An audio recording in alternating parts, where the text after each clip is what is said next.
Hi there, Sandra here.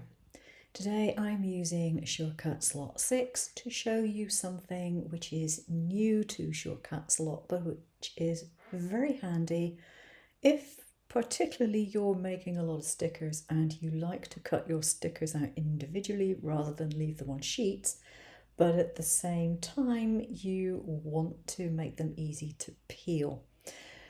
So I've got some stickers put on my mat here, and you can probably see, at least I hope you can see, that there are two lines around each sticker. And I'm just going to switch the print off so that this is far more obvious. And yes, I know that some of them are joining because I'm not actually going to physically cut these out. I just want to explain something to you.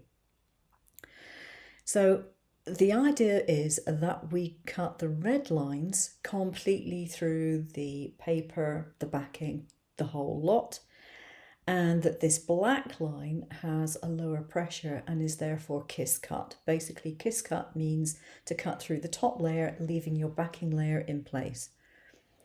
So in other software, this can be quite difficult to manage. In Shortcut Slot, it is pretty easy these days. What we have over here are cut settings, and you can see I have a cut line type which says score. And if we come to the cutter settings here, and you can see I've got it set up to WYSIWYG or WYSIWYG, and I've got use software speed and force. That is important. But here you can see that I've got my cut line set, and I've got a force of 20. Now I could put it up to say 40 or 30, whatever's going to cut through my particular medium. But then I have a score force label on here as well. And if I set one of these layers to score, like I have over here, then it's going to automatically use the score force for that layer. So it will see that you have one pressure or one force set for your outer cuts, and then a different one for the other layer, which you only want to kiss cut. And so you just send it to your cutter and off it goes, it does it, and you have your two different cuts. Now, obviously, you need to have some idea of what your settings are for your material. So I do recommend that you do a couple of kiss cuts on your material first, make a note of the settings for future use, and then you'll have a pretty good idea of what settings you need to use at a later date. But that makes it very easy for you to do. Now, personally, I don't cut through my sticker backing if I'm making stickers.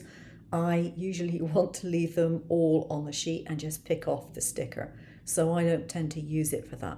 I would use the score maybe just because it happens to be the right setting, for example, to do a kiss cut. But I wouldn't be using it on stickers in this particular instance. It's not something that I choose to do. But if you do want your stickers individually cut out, you can do it. Now, a word of caution, obviously, if you're doing this with your stickers, you need to have them spaced far enough apart that you don't get this effect. My stickers were not designed to have this double line on them. They already had an offset, and I just put another offset onto them.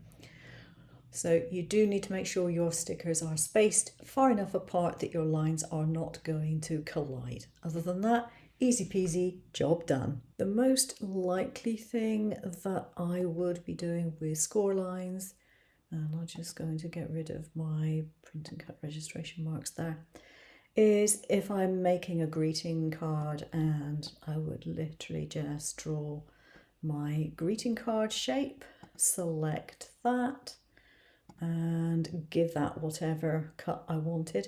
So you would have that one set at one force, and then if we go to the library and shapes, we can have a line here. And the way I make my lines bigger is just by using the arrows. I find I'm less likely to accidentally angle it if I do it that way. So I would have my line, and I generally change my score lines to a bright pink so that I know they are supposed to be scored. Select both of them, use the position and size to center it to the selection. And then this one here, I would select, I would go to my wrench and I would click on score. So that one would come up with my score setting rather than a cut. But that's the way I would probably use it the most, as score lines for either cards or boxes, those sorts of things. So there we go. That is the scoring function and how it can be really, really useful and is easy enough to operate in Shortcuts a lot.